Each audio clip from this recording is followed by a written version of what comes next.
قسە و باسەکەم لەسەر یەکێک لە پرۆژە هونەریە هەرە تایبەتەکان کە بە خۆشحاڵیەوە لە نێو شاری سلێمانیا بێکمان بەڕێوە چوو کە ئەویش شاکارێکی گڵجۆشیە بۆ شاعری نوێخواز گۆران بێکمان هەریەک لێ مازانین کە شاعری نەمر گۆرانێکێکە لە قەڵەمە هەرە جوان و تایبەتەکانی نێو ئەدەبیاتی کوردی و خزمەتێکی زۆریشی بە شاری کوردی کردووە. قسە باسەکەم لەسەر پرۆژەکە و بیرۆکی پرۆژەکە بە میوانداری زۆر بەڕێز خاتوو مەهابا جەمال کە بەڕێزیان شێوەکان و مێوارێت لە کورسات مەگەزین میوان. خاتوو مەهابا سڵاو لێبێ وارد باش بێ. سڵاو بەڕێستان ئێوارتان باش. زۆر سپاس بۆ تۆ. بێگومان کاری هونەری خۆی گرنگی و تایبەتمەندی خۆی هەیە، بەڵام بۆ ئەم جارە کارەکەی خاتوو مەهابات بۆ شاعری گەورە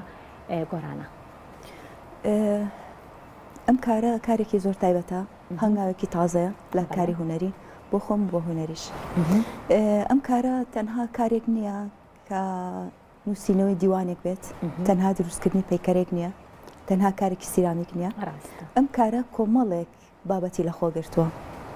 ئاوێتەبوونی نەحتە، سیرامیکە، نووسینە، زەغرەفەیە، هەنێ بابەتی کللتوریمان هێناوە تێکەڵی کارەکەم کردووە. باشە. بە خاک و خۆڵی نیشتیمان بە گڵی گەرمیان گڵجۆشی گۆرانم دروست کرد. باشە، مەگەر لە دەستپێک و سەرەتای کارەکەەوە باسی لێوە بکەین وەنمە بیرۆکەکە چۆن داڕێژرایەوە، چۆن ئەم بیرۆکەیە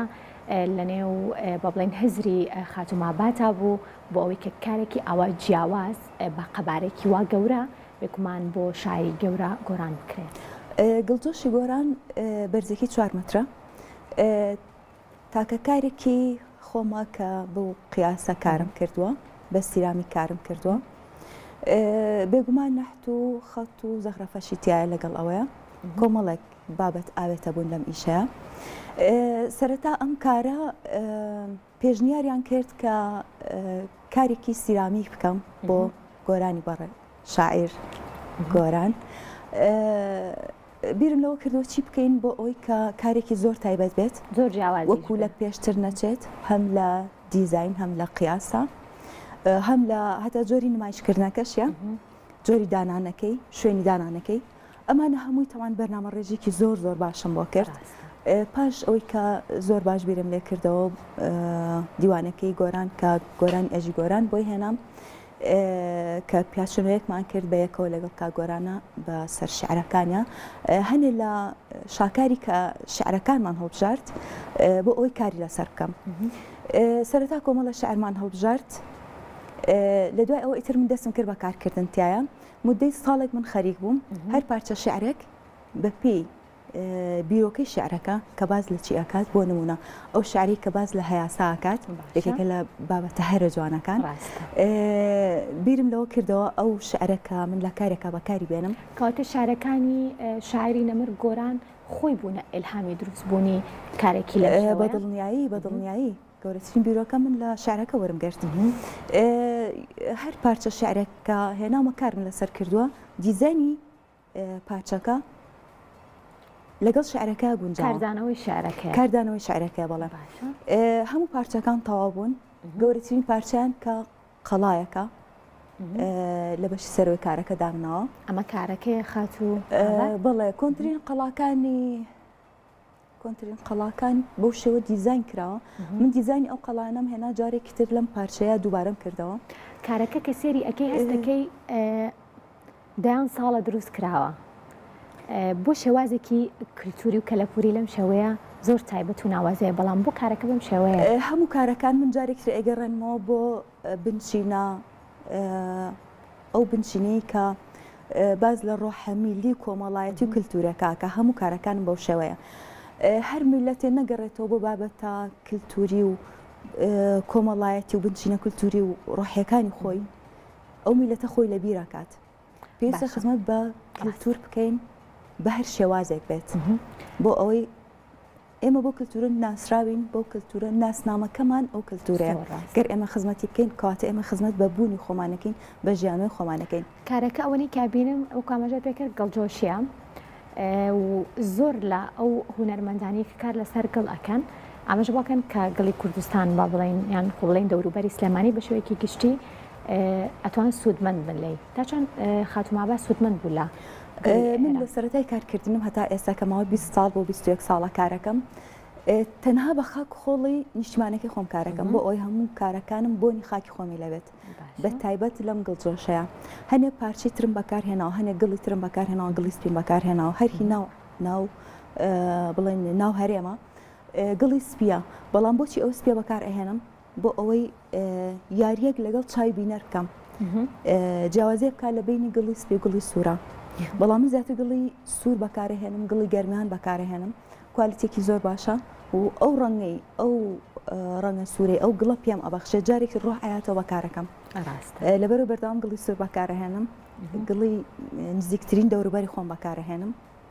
ئەتوانێت دانی بۆ هەموو کارێک سوودمەند بێ بە دڵنیایی کوالیتی زۆر باش خۆشە بزانم چەند وێنەی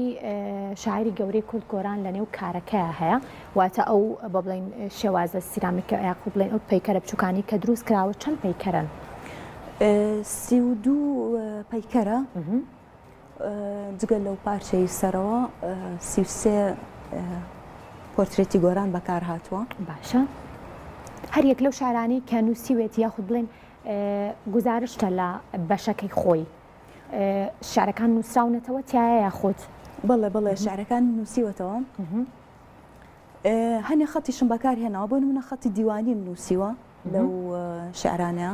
و هەنێکیان خەتی سادە هەروە بە سادەی نووسیومەتەوە بەڵام زیاتر خەتە دیوانەکەم بەکارهێناوە لەبەر ئەوەی ئەو ماوەدێک کە بەکارهێناوە ئەو گڵە ئەگەر بۆ خەتە دیوانەکە ئەو قەوسخانەی کە دروست ئەبێ لەناو خەتەکەیە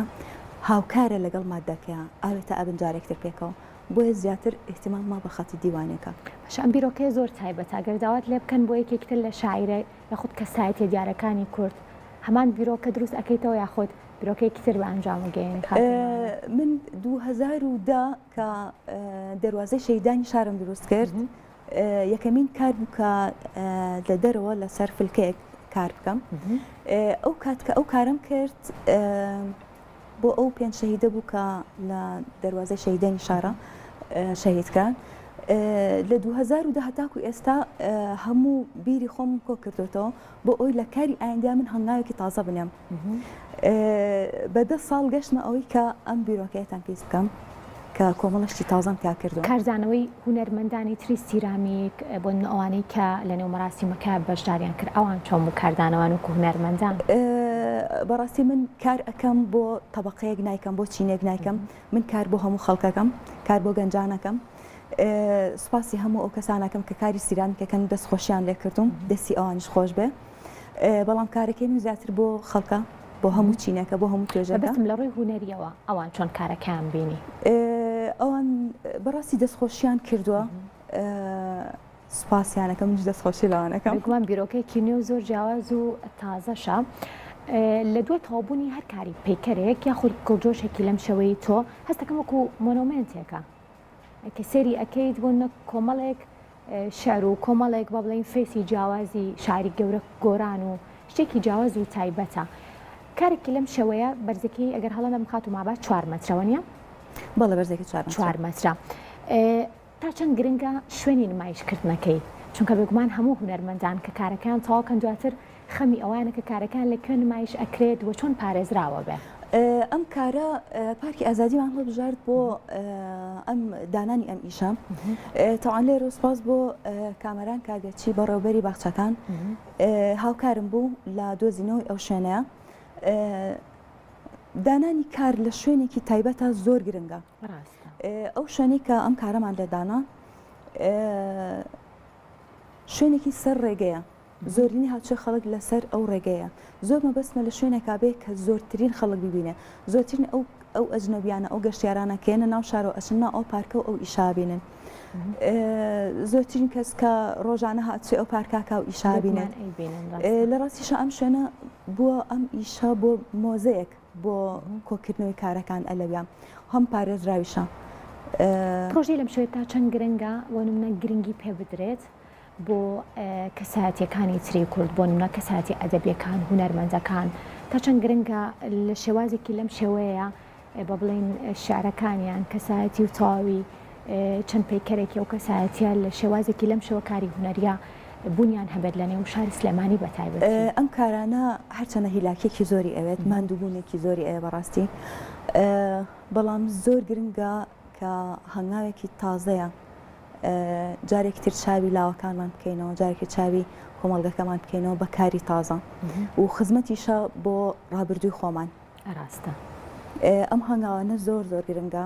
و بەتابەتی هەنگاوەکەش خزمەتی کارەکە بکە و خزمەتی ڕابردوو بکە خزمەت بە کللتوریش بکات. خاتوم هابات لێرە ئەوەستیت و بیرۆکەکانە کۆکێتەوە بۆ 10 ساڵی تر یاخود نەخێ بۆ ساڵی کۆ ناکەمەوە لەبەرەوەی ئەم هەنگاوی یەکەم زۆر قورسە بەڵام دو ئەو هەنگاوەکانی تر ئاسانتر ئەبێت لەبەرەوەی یەکەم هەنگاو